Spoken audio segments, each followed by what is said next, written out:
আসসালামু আলাইকুম বন্ধুরা, ঢাকা সেন্ট্রাল ইউনিভার্সিটির আবেদন কার্যক্রম ইতিমধ্যে চলমান রয়েছে। আগামী 25 তারিখ পর্যন্ত এর আবেদন কার্যক্রম চলবে। আবেদন করার জন্য প্রয়োজন হবে 800 টাকা। আবেদন নিয়ে ইতিমধ্যে আমি একটি ভিডিও দিয়েছি, নিশ্চয়ই তোমরা এই ভিডিওটি দেখেছো এবং সেই ভিডিও দেখে অনেকেই আবেদন করেছো।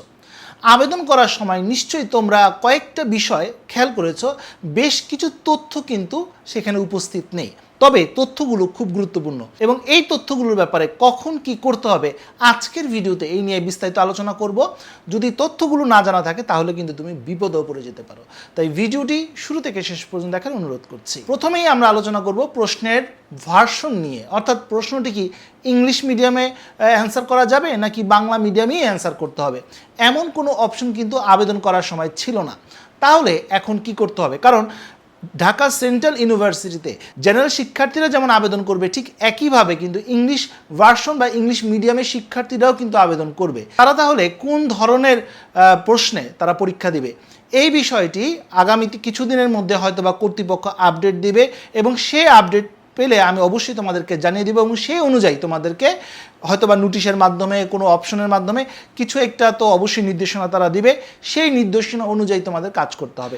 দ্বিতীয় গুরুত্বপূর্ণ পয়েন্ট হচ্ছে কোটা। তোমরা অনেকেই আমাকে প্রশ্ন করেছো, ভাই আবেদন করার সময় কোটা কোনো অপশন ছিল না, সেক্ষেত্রে আমাদের কি করণীয় রয়েছে? কারণ অনেকেই মুক্তিযোদ্ধা কোটা, কেউ হয়তো বা উপজাতি কোটা রয়েছে, কেউ হয়তো বা অন্য অন্য কোটায় রয়েছে। তো সেক্ষেত্রে কোটার অপশনই যদি না থাকে তাহলে সেই সুবিধা তাহলে তোমরা কীভাবে পাবে?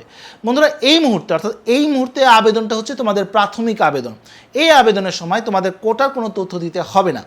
পরবর্তীতে অর্থাৎ যখন তুমি পরীক্ষাটি দিয়ে ফেলবে, দেওয়ার পর একটি স্কোর পাবে, একটি স্কোর পাবে এবং একটি নম্বর পাবে, সেই নম্বর এবং স্কোর দিয়ে তোমাদেরকে সাবজেক্ট চয়েস দিতে হবে এবং সাবজেক্ট চয়েস যখন তোমরা দিবে, যখন এই ফর্মটা ফিল আপ করবে, সেই ফর্মের মধ্যে তোমাকে উল্লেখ করতে হবে তুমি কোন কোটাতে আবেদন করতে চাও এবং সেটার উপর নির্ভর করে তোমার মেধা তালিকা চান্স পাওয়া না পাওয়া নির্ভর করতেছে। তৃতীয় পয়েন্ট, তোমরা অনেকেই প্রশ্ন করেছো, ভাইয়া অনেক বিশ্ববিদ্যালয়ে তো আবেদন করার সাথে সাথে কাগজপত্র জমা দিতে হয়, এখানে কি একাডেমিক ট্রান্সক্রিপ্ট এই ধরনের কোনো কিছু জমা দিতে হবে?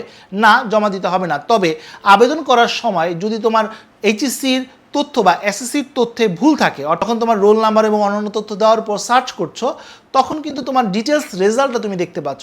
সেই রেজাল্টের মধ্যে যদি কোনো ভুল থেকে থাকে তাহলে সেটা কিন্তু তুমি চাইলে এডিট করতে পারবে। এটা কিন্তু আমি আমার ভিডিওতে দেখিয়েছিলাম।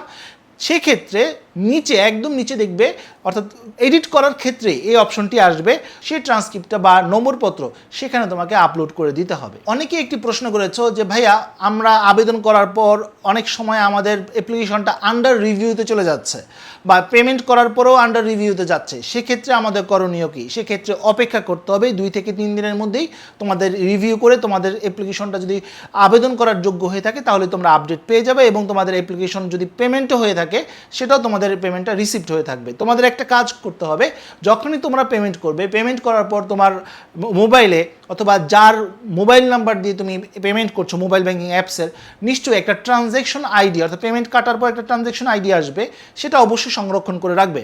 কারণ পরবর্তীতে অর্থাৎ 2 থেকে 3 দিন পরেও যদি তোমার স্ট্যাটাসে কোনো পরিবর্তন না ঘটে অথবা তুমি তোমার অ্যাপ্লিকেশনটা করতে পারছো না, সেক্ষেত্রে যখন তুমি হেল্পলাইন নাম্বারের সাথে কথা বলবে অথবা তাদেরকে ইমেল করবে, তখন কিন্তু এই ট্রানজ্যাকশন আইডিটাও তোমার প্রয়োজন হবে। অর্থাৎ তুমি যে পেমেন্ট করেছো এটার একটি প্রমাণপত্র হিসাবে সেটা কাজ করবে। অনেকেই প্রশ্ন করেছো, ভাই সাবজেক্ট চয়েসের ব্যাপারটা তো ছিল না, কারণ অনেক বিশ্ববিদ্যালয়ে সাবজেক্ট চয়েস একটা ব্যাপার থাকে, প্রোগ্রাম চয়েস করা যায়, এক্ষেত্রে তো সেটা দেখছি না।